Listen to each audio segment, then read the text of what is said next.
ఉగాది వేడుకలు ఘనంగా నిర్వహించబడ్డాయి. కలెక్టరేట్ సమావేశ మందిరంలో జరిగిన కార్యక్రమాన్ని జిల్లా ఇన్ఛార్జి కలెక్టర్ ఆదర్శ్ రాజేంద్రన్ జ్యోతి ప్రజ్వలనతో ప్రారంభించారు. ఈ సందర్భంగా కాణిపాక ఆలయ పండితులు చిలకమర్తి వెంకట సుబ్బారావు ఆధ్వర్యంలో శ్రీ పరాభవనామ సంవత్సరం పంచాంగ శ్రవణం నిర్వహించారు. కలెక్టర్ మాట్లాడుతూ ఉగాది కేవలం కొత్త సంవత్సర ఆరంభం మాత్రమే కాకుండా మన సంస్కృతి, వేద విజ్ఞానం, సనాతన సంప్రదాయాలను గుర్తు చేసే సందర్భమని, ఆధునిక జీవన శైలిలో మన మూలాలను మర్చిపోకుండా వాటిని కాపాడుకోవాలని పిలుపునిచ్చారు. అనంతరం డిఆర్ఓ మోహన్ కుమార్ మాట్లాడుతూ ఉగాది అంటే యుగానికి ఆదిమని, చైత్ర శుద్ధ పాడ్యమితో తెలుగు నూతన సంవత్సరం ప్రారంభమవుతుందని వివరించారు.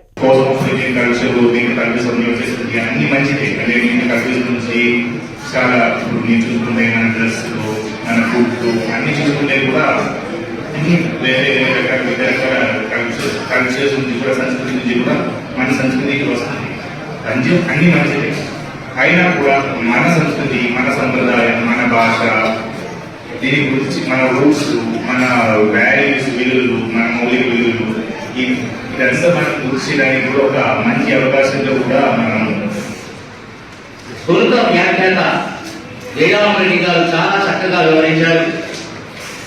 ఉగాది యుగం ప్లస్ ఆది. యుగం అంటే సంవత్సరం, సంవత్సరాది.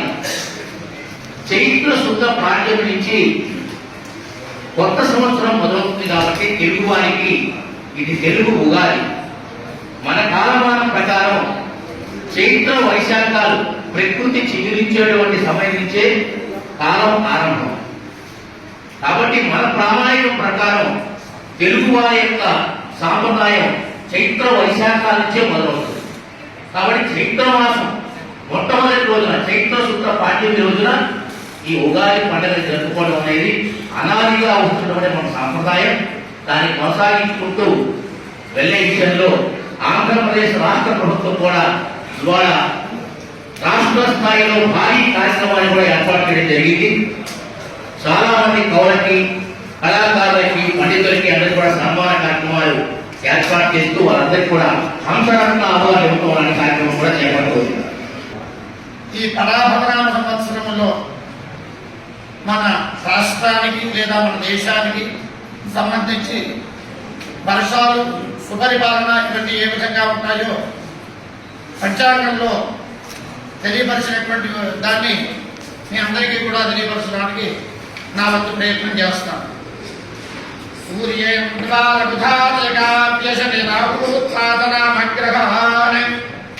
జ్యోతిశ్చక్ర విభాజితాన్ జనపదాన్ కర్మ ప్రకాశే స్థితాన్ శేషాద్రి ప్రభుదేవ దేవతయాలబ్ధాధికారాన్ సదా సస్యానుగ్రహగాంక్షణ సురవరాన్ నిత్యం నమస్కుర్మగే. ఈ రోజున జరుపుకుంటూ ఉన్నాం. ఈ యుగంలో ఈ సంవత్సరాలు 60 ఉంటాయి కాబట్టి అవే మనకి రెండు అవుతూ ఉంటాయి.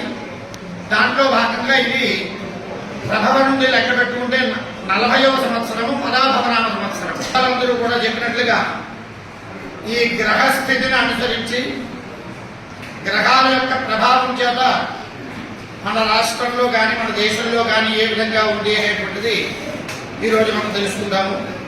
ఈ సంవత్సరానికి, ఈ పరాభవనామ సంవత్సరానికి రాజు గురువు గారుగా ఉన్నారు. బృహస్పతి అంటారు మనము.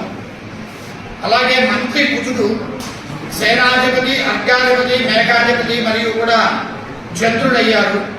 సస్యాధిపతి, నీరసాధిపతి శుక్రుడు, ధాన్యాధిపతి బుధుడు, రసాధిపతి సూర్యుడు. రాజాది నవనాయకులలో 9 మంది నాయకులు ఉంటారు. ఆ నాయకులలో 7 శుభగ్రహాలే అధిపతులుగా ఉన్నారు. కాబట్టి ఈ సంవత్సరము పశుపాలకుడు, గోష్ఠాగార శ్రావకుడు, గోష్ఠాభైష్కర్త శ్రీకృష్ణుడు అవ్వడం వలన సుభిక్షంగా ఉంటుంది అని తెలియదు.